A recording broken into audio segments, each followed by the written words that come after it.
म्हणणं आहे तुमचं? हे बघा, आज आमचा सायलेंट प्रोटेस्ट होता. बायकाळात हिंदुस्थानी मस्जिद कमिटी त्याने ठेवला होता. आम्ही आलो होतो. आमचा सायलेंट प्रोटेस्ट हा होता की जे वक्फ अमेंडमेंट कानून जे सरकारने आणलं आहे हे सरासर असंवैधानिक आहे. व्हायलेशन ऑफ आर्टिकल 14, 15, 24, 25, 26 आणि 29 आहे. तर आमची अशी मागणी आहे की सरकारने या कायदे जे बनवले आहेत ते परत घ्यायचे पाहिजे. आणि सुप्रीम कोर्टमध्ये ही मॅटर पेंडिंग आहे. आम्हाला असं वाटतं सुप्रीम कोर्ट आमच्या फेवरमध्ये निर्णय देणार. पर मुस्लिम पर्सनल लॉ बोर्डने सांगितलं आहे की आम्ही या काला कानूनच्या विरुद्ध राज्यभर देशभरमध्ये आम्ही आमच्या प्रदर्शन करणार. आणि आज आम्ही प्रदर्शन केले. आम्ही पीसफुल प्रदर्शन करत होता. आपण बघितलं शेकडो लोक आले होते. आता आगरीपाडा पोलीस स्टेशनने आम्हाला डिटेन करून इथे आणलं आहे. तर काय पीसफुल प्रोटेस्ट करण्याचे अधिकार मला संविधानाने दिले आहे. मी पीसफुल प्रोटेस्ट करतोय. आणि आमच्या विरोध हे सगळे जे आणले आहे कानून अमेंडमेंट वक्फ ऍक्ट 2025 हे परसे अनकॉन्स्टिट्युशनल आहे. अनकॉन्स्टिट्युशनल, असंवैधानिक. मी म्हटलो आपल्याला पूर्वी व्हायलेशन आहे आर्टिकल 14च्या, इक्वालिटीच्या व्हायलेशन आहे, 24, 25, 26च्या व्हायलेशन आहे. तुम्ही आमच्या जे रिलिजियस प्रॅक्टिस अफेअर आहे त्यामध्ये आपण कसा दखलबाजी करतात.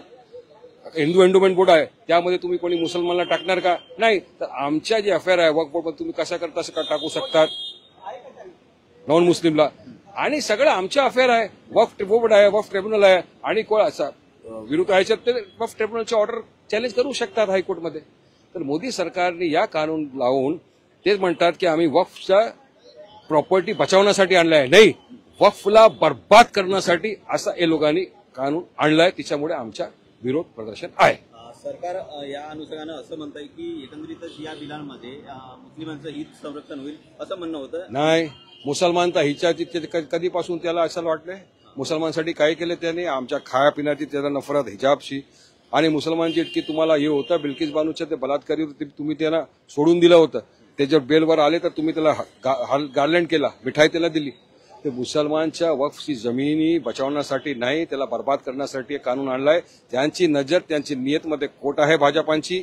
त्यांना या आम्हाला जी वक्फ जमीन आहे हडप करायची आहे. आणि जे त्यांचे मित्र आहे बिलियनर्स त्यांना ही जमीन द्यायची आहे. तिच्यामुळे लोक कानून आणतात. असं काय आहे गोडबंगाल की जे म्हणजे सरकार किंवा विरोधात या अनुषंगाने काफी सारखं आहे. आपण बघितलं नाही का पार्लमेंटमध्ये चर्चा केली होती, लोकसभा राज्यसभा सगळ्यांनी. इतका 44 अमेंडमेंट जे आणले आहेत सगळे अमेंडमेंट जे आहेत ते आमच्या विरुद्ध आहे. ते अनकॉन्स्टिट्युशनल आहे. आणि आम्हाला आज का खात्री आहे की सुप्रीम कोर्ट या कानूनला फेवर टाकणार. हस्तक्षेप वाढते तुमचे असं मत आहे? केंद्र सरकारने तर आणलंय कानून. केंद्र सरकारने आणलं. आम्हाला उम्मीद आहे सुप्रीम कोर्ट या कानूनला पलटणार. आमचा विरोध जारी राहणार देशभरमध्ये.